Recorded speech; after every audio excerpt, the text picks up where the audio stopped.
Elon Musk has been sued by 8 former employees of the now pretty famous company SpaceX as it shoots rockets off into space. Part of this is a very serious situation, folks. First, I'm a strong supporter of equal opportunity for all, women, minorities, the disabled. We need to give everyone who's willing to work an opportunity to work, and they need to be free of harassment.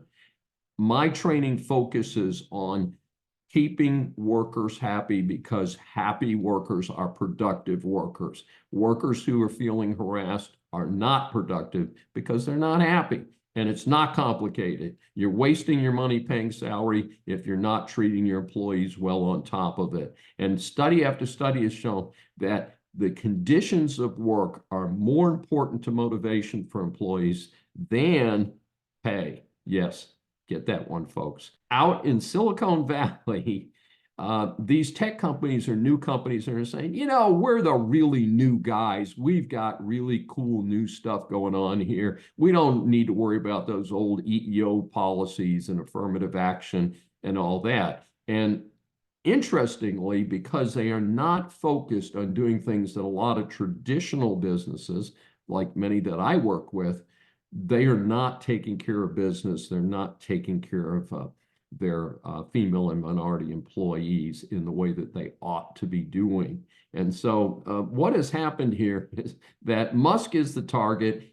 He does say a lot of weird things on social media. He's been disciplined by the Securities and Exchange Commission for saying improper things. One of the reasons he went through with his purchase of Twitter a couple of years ago is that he had said some things publicly that he was committed to, and he had to either pay some huge penalties or go ahead and buy the company.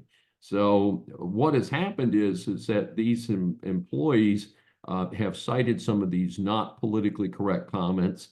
And this rolls back to a letter that was sent to him about 2 years ago, signed by 400 employees of SpaceX, claiming that the atmosphere there is not a good one for employees. And that's a serious concern. 400 is a very significant number.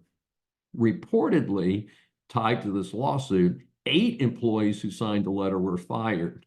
This discrimination case is on the heels of a pending National Relation Board investigation related to the same 400 signature letter, because that's considered collective action. That's what triggered the NLRB. So that's not been resolved yet either. So this is an important thing. I want to note that I do feel that Musk, as a private citizen, can say what he wants in social media under the protection of the First Amendment.